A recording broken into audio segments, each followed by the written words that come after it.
तो फिल्म की शुरुआत में हमें चाइना दिखाया जाता है। सालों पहले की बात है, यहाँ पर एक बहुत बड़ी जंग चल रही थी। इस जंग में चाइना के हजारों लोग मारे गए थे। सालों ये जंग खत्म ही ना हुई। इस जंग में राजा दाइगो के बाप, दादा, चाचा, भाई सब मारे गए, और अगर वो भी मर जाता तो उनकी नस्ल ही खत्म हो जाती। इस जंग को रोकने के लिए उसने मॉन्स्टर्स की मदद लेने का फैसला किया। वो एक ऐसे टेंपल में किया जहाँ पर 48 मॉन्स्टर्स की बड़ी बड़ी मूर्तियां थी। उसने यहाँ के मॉन्क को टेंपल से बाहर निकाल दिया और खुद मॉन्स्टर्स से बात करने लगा कि मुझे जंग जीतने में तुम्हारी मदद चाहिए, इसके बदले तुम लोग क्या चीज लेना चाहते हो।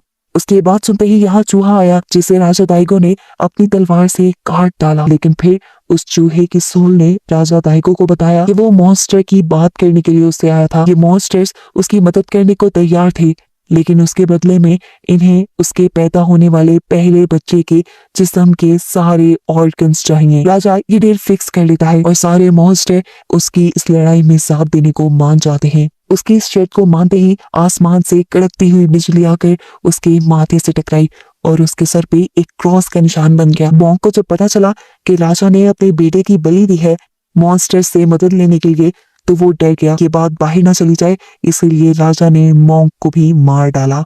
मूवी में सालों का वक्त गुजर जाता है और सालों बाद हमें एक जवान लड़के को दिखाया जाता है जो एक शहर के अंदर आया है। लंबा सा हुड पहना हुआ ये लड़का एक बार में चला गया। बार में बहुत सारी लड़कियां स्टेज पे डांस कर रही थी, जिनमें से एक लड़की ने अपने मुंह पे मास्क लगाया हुआ था।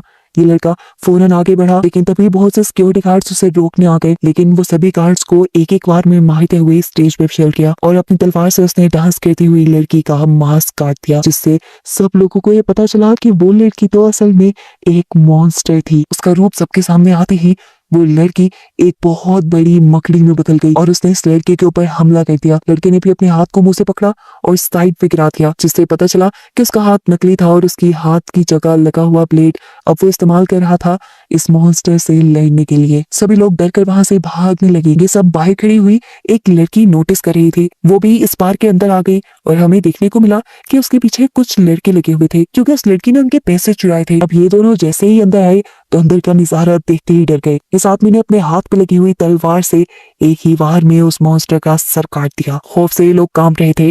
वो लड़का जैसे ही अपना नकली बाजू निकाल कर अपने हाथ पे लगाने लगा, तो तभी वहां उसका असल बाजू निकल आया। चलते चलते वो नीचे गिर गया, क्योंकि यहाँ पर उसकी नकली टांग निकलकर असली टांग पैदा हो गई थी। वो अब इन दोनों के पास आया और अपनी आंख को किसी बिंटे की तरह बाहर निकाल के इनसे पूछा, मैं कैसा दिखता हूँ। ये दोनों डर गए और उससे डर कर वहां से भाग निकले। अब जो लड़का पहले ही लड़की के पीछे पड़ा हुआ था, लड़की ने पीछे मुड़कर जल्दी से उस लड़के को साइड पे गिराया और भागते हुए अपने ठिकाने पर चली गई। और वहां जाके उसने एक ओल्ड मैन को इस लड़के के बारे में बताया जिसने एक मॉन्स्टर को ढूंढ के मार दिया था। साथ ही साथ उसके हाथ पांव भी नकली थे। ये ओल्ड मैन उस लड़के की कहानी जानता था।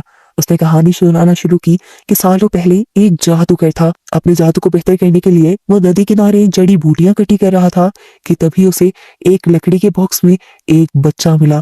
उसका कोई ऑर्गन नहीं था, हाथ पांव कान नाक कुछ भी नहीं था। उसके बावजूद भी हैरानकुन तौर पे उसकी सांसें चल रही थी। इस जादूगर ने खुद इस लड़के को बॉडी देने का सोचा। वो एक ऐसे शहर में गया जहाँ पे काफी अरसे से जंग चल रही थी। मरे हुए लोगों की वो काफी सारी लाशें ले आया। उसने उन सारी लाशों को पकाया कुछ जड़ी बूटियों के साथ और फिर एक ऐसा जादू तैयार किया जिससे इस बच्चे के लिए नए ऑर्गन्स बनने लगे। पानी के अंदर बिजली को मिलाकर उसने इस बच्चे का दिल बनाया और इस बच्चे को दोबारा से जिंदा कर दिया। ये बूढ़ा आदमी जान गया था कि उस टाइम जादूगर क्या कर रहा है, इसीलिए बूढ़े आदमी ने जाकर उस जादूगर को अपनी तलवार दी और कहा कि इस बच्चे के अंदर बहुत ताकत है, वो मॉन्स्टर्स को भी खत्म कर सकता है, जिसमें ये जादुई तलवार उसका साथ देगी। इस बूढ़े आदमी के जाने के बाद जादूगर ने इस बच्चे के तलवार जैसे बाजुओं के ऊपर नकली हाथ लगा दिए और फिर उसे मार्शल आर्ट्स की ट्रेनिंग देने लगा, क्योंकि उसे भी इस ओल्ड मैन की बातों पे यकीन था। कई सालों की मेहनत के बाद वो बच्चा एक बहुत ही अच्छा वॉरियर बन गया। हालांकि ये बच्चा अंधा गूंगा बहरा था, लेकिन वो फिर भी अपने सारे काम कर पाता था। आखिर वो लड़का बड़ा हो गया और जादूगर के भी मरने का दिन आ गया। जादूगर ने मरने से पहले इस लड़की से कहा कि तुम इस घर को जला देना, अगर मेरे फॉर्मूला राजा दाइगो के हाथ लग गए तो वो पूरी दुनिया में जंग कर देगा और उससे बहुत से लोग मारे जाएंगे। उसकी बात मानते हुए उसके मरने के बाद इस वॉरियर ने अपने ही घर को जला डाला और तब जले हुए घर से एक आवाज आई, जिसने उसे बताया कि उसके सारे के सारे जिस्म के हिस्से 48 मॉन्स्टर्स ने ले लिए थे और अगर वो इन मॉन्स्टर शैतानों को मारने के लिए खुद निकलेगा तो वो मॉन्स्टर इसके सामने आते रहेंगे। जितने मॉन्स्टर्स को ये मारेगा इसे अपनी बॉडी के असली ऑर्गन्स मिल जाएंगे। वॉरियर की पूरी कहानी सुनकर ये लड़की हैरान हो गई और उसने फैसला किया कि वो भी इसी लड़के का साथ देगी उसकी इस लड़ाई में। अगले दिन सुबह होते ही वो लड़की उस वॉरियर के पास पहुंच गई। उसने उस वॉरियर से उसका नाम पूछा। तब वॉरियर ने कहा, पहले तुम अपना नाम बताओ। लड़की बोली, मेरा तो कोई नाम ही नहीं है। जवाब में वो वॉरियर बोला, मेरा भी कोई नाम नहीं, लेकिन लोग मुझे हयाकीमारू कहते हैं। लड़की बोली, ऐसे लोग मुझे डोरोरो कहते हैं, तुम भी यही कह लो। खैर डोरोरो ने हयाकीमारू को अपना मकसद बताया कि वो उसके साथ उसकी लड़ाई में शामिल होना चाहती है, लेकिन हयाकीमारू ऐसा नहीं चाहता था। उसने इस लड़की से जान छुड़वाने की कोशिश तो बहुत की, लेकिन ये लड़की जिद पे अड़ी रही और हयाकीमारू को उसकी बात माननी पड़ गई। रास्ते में चलते हुए ये लोग एक टेम्पल तक पहुंचे जहाँ पर उन्हें एक बहुत बड़ा मॉन्स्टर बच्चा दिखाई दिया। इसे देखकर हयाकीमारू ने डोरोरो को बताया कि इस टेम्पल में बहुत सारे बच्चे मरे थे और उन सबकी सोल्स ने मिलकर इस मॉन्स्टर को जन्म दिया। खैर ये लोग आगे सफर के लिए निकल गए जहाँ जंगल में उन्हें एक आदमी मिला। वो इस जंगल का मालिक था और उसने दोनों से कहा, चलो हमारे घर आ जाओ, तुम लोग मुसाफिर हो और मैं तुम्हारे सफर की कहानियां सुनना चाहता हूँ। ये दोनों भी उसके घर चले गए।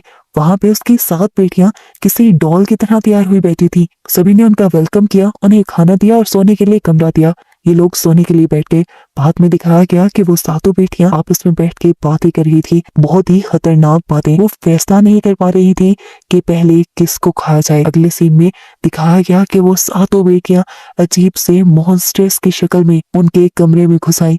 इस टाइम हयाकीमारू छत पे चढ़ा हुआ था क्योंकि वो पहले ही ऐसी किसी चाल के बारे में जानता था। जैसे ही ये 7 के 7 मॉन्स्टर मिलकर डोरोरो पे हमला करने वाली थी, हयाकीमारू फौरन नीचे उतरा और तलवार को घुमाते हुए उसने एक ही बार में इन सारी के सारी मॉन्स्टर्स को मार डाला। डोरोरो की जब आंख खुली तो उसके मुंह पे बहुत सारे खून के छींटे थे और बाकी सारी मॉन्स्टर्स मरी हुई थी।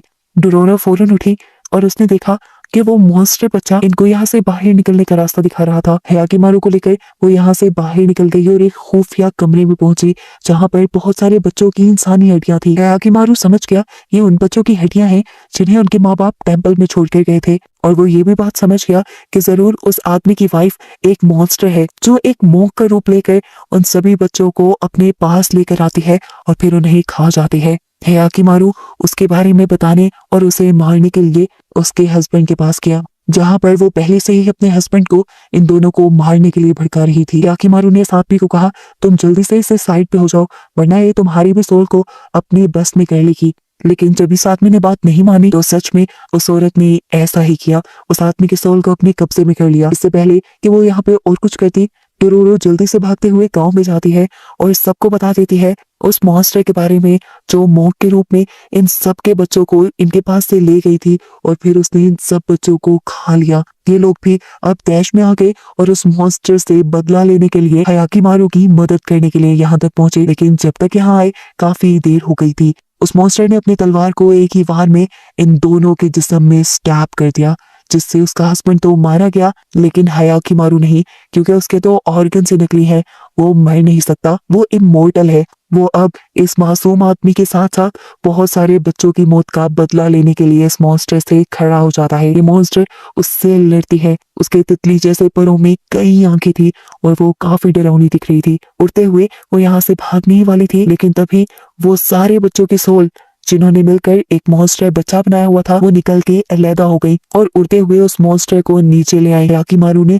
अपनी तलवार को सीध में रखते हुए दरमियान से उस मॉन्स्टर को चीर डाला और वो मॉन्स्टर मर गई। जब तक गांव वाले यहाँ पहुंचे इस मॉन्स्टर का खात्मा हो चुका था। उस मॉन्स्टर के मरते ही इन सबके बच्चे वापिस आ गए जिनके सोल को उसने कैद कर लिया था और उस मॉन्स्टर के मरने के बाद हयाकीमारू को भी उसका असली लिवर वापस मिल गया और जादूगर का बनाया हुआ लिवर उसके पेट से निकल के बाहर गिर गया। इसके बाद हयाकीमारू और डोरोरो अपने सफर पे निकल गए, एक दूसरे मॉन्स्टर को ढूंढ कर उसे मारने के सफर पे। ये लोग जब जंगल में पहुंचे तो एकदम से एक दरख्त से एक मुंह निकल कर उनके सामने आ गया। ये मॉन्स्टर दरख्त में रहता था, उसके लंबे लंबे लाल बालों ने हयाकीमारू को जकड़ लिया, लेकिन तब हयाकीमारू ने अपनी जादुई तलवार से उसके बालों को काटते हुए अपने आप को छुड़वा लिया। अब हयाकीमारू समझ गया था कि ये मॉन्स्टर पेड़ के तने के अंदर रहता है। उसने एक ऊंची छलांग लगाई और फिर तेजी से अपनी तलवार चलाते हुए इस दरख्त के तने को 2 हिस्सों में डिवाइड कर दिया, जिससे वो मॉन्स्टर भी 2 हिस्सों में बट कर मारा गया। और इस मॉन्स्टर के मरते ही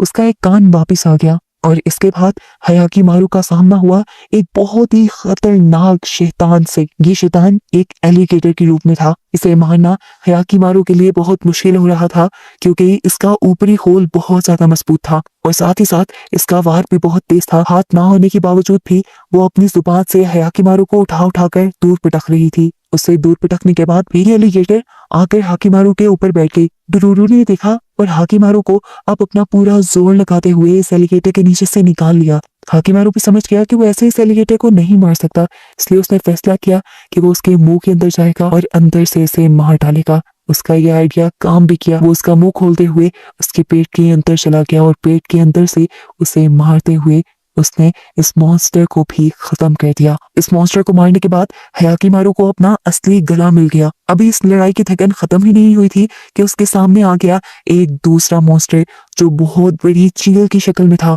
इस मॉन्स्टर ने हयाकीमारू को उठाया और एक गार की तरफ ले गया। वहां फेंककर उसने एक बड़ा पत्थर उठाकर हयाकीमारू को मारने की कोशिश की, लेकिन हयाकीमारू किसी तरह उसके इस हमले से बच गया।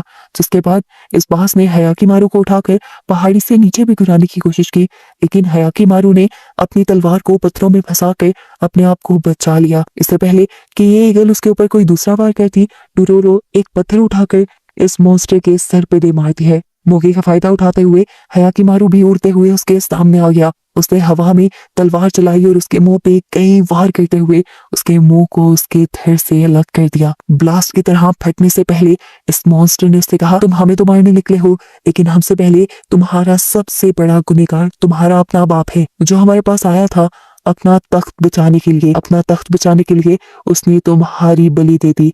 तुम्हारा एक एक ऑर्गन हम सबको बेच दिया। ये कहकर वो मॉन्स्टर पूरी तरह खत्म हो गया। हयाकीमारू को उसका एक हाथ मिल गया, लेकिन अब वो सोच में पड़ गया कि क्या उसके पास में कुछ और भी ऐसा है जो वो नहीं जानता। ये लोग अब आगे की तरफ बढ़ने लगे और आखिर ये लोग दाइगो की सल्तनत में पहुंच गए। डुरूरो दाइगो से बहुत ज्यादा नफरत करती थी, क्योंकि उसके आदमियों ने उसके मोहम डैड को मारा था। दाइगो को लगा कि उसके गांव वाले उसके दुश्मनों के साथ मिले हुए हैं, इसीलिए उसके बहुत सारे फौजियों ने आके बेवजह बेरहमी से मासूम गांव वालों को मारना शुरू कर दिया। डुरूरो और उसकी मोम छुप कर ये सारा नजारा देखते रहे। दाइगो के सिपाहियों ने पूरा गांव तबाह कर दिया और उसकी आंखों के सामने उसके डैड के मुंह के आर पार तलवार करते हुए उन्हें भी मार डाला। उस दिन पूरे गांव में सिर्फ 2 ही लोग जिंदा रहे, डुरूरो और डुरूरो की मोम, जो शाम होने पर मौका देखते ही वहां से भाग गए। ये दिन उनके ऊपर बहुत भारी थे, खाने पीने को कुछ नहीं था। तब उसकी मोम ने उसे समझाया, देखो डुरूरो,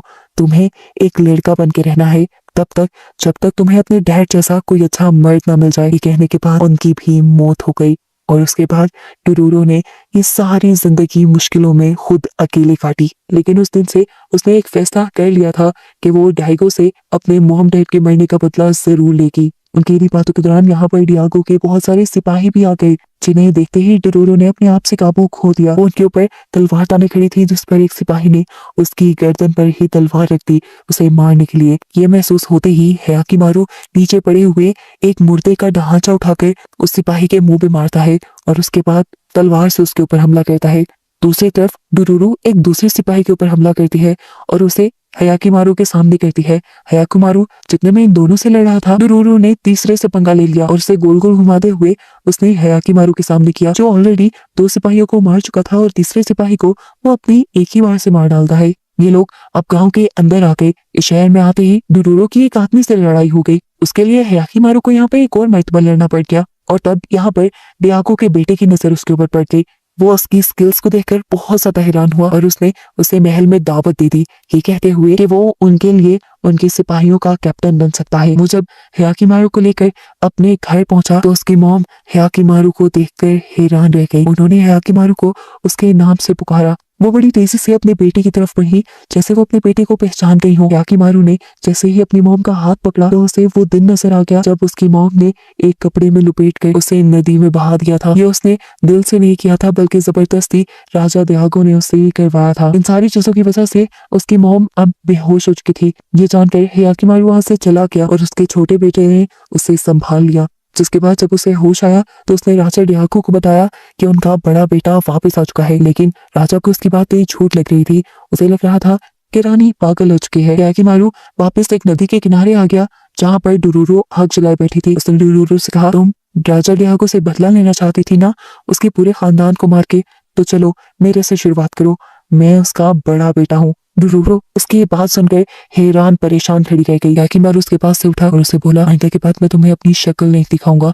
ये कहते ही वो वहां से जाने लगा। डुरूरो उसके पीछे भागी और उसने चाकू याकीमारू के पीठ में स्टैब कर दिया। याकीमारू को तो इस हमले से कुछ भी नहीं हुआ, क्योंकि वो तो इमोर्टल था। अब इतने में ही यहाँ पर वो ओल्ड मैन आ गए जिन्हें याकीमारू की सारी स्टोरी पता थी। उन्होंने यहाँ पर याकीमारू को आकर बताया कि तुम्हारे डैड ने तुम्हारे सारे ऑर्गन्स 48 शैतानों को बेच दिए थे। ये सुनकर उसे भी गुस्सा आ गया और उसने भी ठान ली कि वो भी अपने डैड को यानी डियागो को 48 हिस्सों में काट के मारेगा, ताकि उसे भी एहसास हो कि उसका बेटा किस तकलीफ से गुजरा था। उसकी बात सुनकर डोरोरो को एक और मर्तबा गुस्सा आ गया और याकीमारू का गला पकड़ते हुए उसने कहा, तुम ऐसा कुछ नहीं करोगे, वो जो भी है जैसा भी है तुम्हारा बाप है।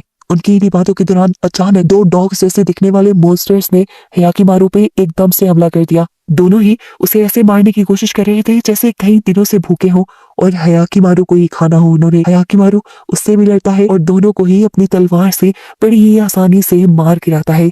इन दोनों के मरते ही याकीमारू की दोनों आंखें वापस आ जाती है और वो पहली मर्तबा अपनी इर्द गिर्द की दुनिया और डोरोरो को देखता है। ये देखकर डोरोरो भी इमोशनल हो गई और उसने याकीमारू से कहा, मैंने अपने बदले की आग बुझा दी है, अच्छा होगा तुम भी अपने डैड के लिए अपनी नफरत को मिटा दो। सीन कट होकर अब हमें राजा डियागो को दिखाया गया जो उसी टेम्पल में गया है जहाँ पर 48 शैतानों को उसने अपने बेटे को बेचा था। उसने कहा, अपने बेटे की कुर्बानी देने के बावजूद भी आज भी मेरे इलाके में जंग चल रही है। जिस पर वो बोले कि इस सब में भी तुम्हारे बेटे की गलती है, 20 साल पहले ही उसे मर जाना चाहिए था, लेकिन वो आज भी जिंदा है, इसीलिए तुम्हारे इलाके में आज भी जंग है। ये सुनकर खुद डियागो ने अपने बेटे याकीमारू को मारने का फैसला कर लिया। उसके हुक्म पर बहुत सारे सिपाही याकीमारू को मारने के लिए निकल गए।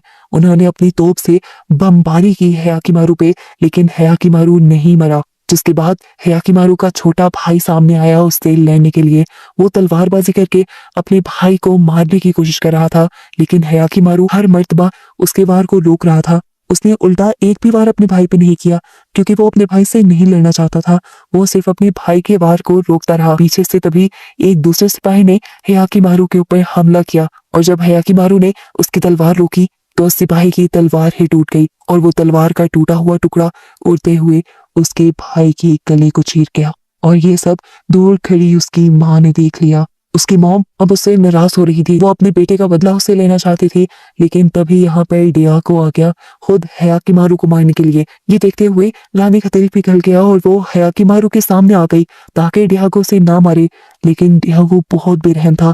उसने अपनी वाइफ के सीने में भी चाकू स्टैब करते हुए उसे भी मार डाला। उसके बाद वो अपने बेटे को यानी याकीमारू को मारने के लिए आगे बढ़ा। बेशक राजा डियागो एक बहुत बड़ा वॉरियर था, लेकिन याकीमारू के अंदर कुछ एक्स्ट्रा ही ताकत थी। इन दोनों का यहाँ पे बहुत तगड़ा मुकाबला चलता है।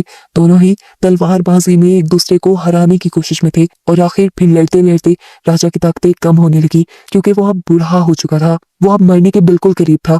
वो गिर गया। याकीमारू उसकी गर्दन काटने ही वाला था, लेकिन तब उसके जहन में डुरूरो की बात आई। डुरूरो ने उसे कहा था कि उसने अपना बदला छोड़ दिया है। उसने सोचा कि जब डुरूरो अपना बदला भूल सकती है तो मैं अपने डैड को क्यों नहीं माफ कर सकता। अभी उनका ये सोचना ही था कि उन्होंने देखा साइड पे उसके भाई की लाश को किसी मॉन्स्टर ने उठा लिया है। मॉन्स्टर ने डियागो से कहा, अगर तुम अपने आप को मेरे हवाले कर दो तो मैं तुम्हारे बेटे को दोबारा जिंदा कर सकता हूँ। डियागो ने कुछ ना सोचा और इस मर्तबा भी शैतान के साथ की डील कर ली। हालांकि याकीमारू ऐसा नहीं चाहता था। मरने से पहले डियागो ने यह भी कहा कि उसे कोई अफसोस नहीं कि उसने अपने बेटे को शैतानों को दिया। ये डील कबूल करते ही यहाँ पे एक भयानक उड़ता हुआ मॉन्स्टर आया और उसने आते ही राजा डियागो का सर खा लिया। उसके सर को खाते ही उसके मुंह की जगह एक नया चेहरा उगाया जो बिल्कुल मॉन्स्टर जैसा दिख रहा था। डियागो के सोल और जिस्म पे अब उन मॉन्स्टर्स ने कब्जा कर लिया था। और ऐसे उनकी सल्तनत भी अब उस मॉन्स्टर के हवाले हो गई थी और अब ये मॉन्स्टर इस सारी दुनिया को तबाह करने वाला था। अब इस टाइम पे हियाकिमारू आगे बढ़ा और उसने अपने डैड का चेहरा काटते हुए उसे मार डाला। इस तरह उसके अंदर मौजूद मॉन्स्टर भी मर गया। मरने से पहले डियागो ने बस इतना कहा कि मेरा छोटा बेटा मेरी सारी हुकूमत संभाल ली। उस मॉन्स्टर को मारते ही यहाँ पे देखने को मिला कि हियाकिमारू का असली दिल वापिस आ चुका था। ऐसा होते ही इन्होंने देखा कि सामने से राजा की बहुत बड़ी फौज यहाँ पे आ गई हियाकिमारू को मारने के लिए। लेकिन तब हियाकिमारू के भाई ने उस सारी फौज को रोक दिया और ये लोग अपने महल वापिस आ गए। हियाकिमारू का भाई उसे भी महल में लेकर आया था और आते ही उसने हियाकिमारू को तलवार सौंप दी और कहा कि ये सल्तनत आपकी है, आप यहाँ के पहले बेटे हैं और तख्त के हकदार भी। ये सुनकर हियाकिमारू को खुशी हुई कि उसका भाई उसे अपना मानता था। लेकिन खैर हियाकिमारू ने से कहा, नहीं, अभी मेरी बहुत जंग बाकी है, मुझे बहुत सारे मॉन्स्टर्स को खत्म करना है। जिस पर उसके भाई ने कहा, तो ठीक है, आप अपनी जंग लड़ो और उसके बाद आकर अपनी सल्तनत को संभालना। हियाकिमारू अब खुशी से यहाँ से चला गया, जहाँ रास्ते में अब उसे डुरूरो मिली। डुरूरो रो रही थी क्योंकि उसे यकीन नहीं था कि हियाकिमारू दोबारा उसके पास आएगा। शायद वो उससे प्यार करने लगी थी। इससे पहले कि हियाकिमारू उससे कुछ कहता, डुरूरो उसके ऊपर हमला कर देती है। हियाकिमारू समझ नहीं पाता कि उसने ऐसा क्यों किया। जिस पर डुरूरो हंसते हुए से कहती है, अब तुमने ध्यान से रहना है, तुम्हारे सभी ऑर्गन्स अब असली हैं, अब तुम्हें कोई भी मार सकता है। ये सुनकर वो दोनों हंसने लग जाते हैं और मूवी यहीं पे खत्म हो जाती है।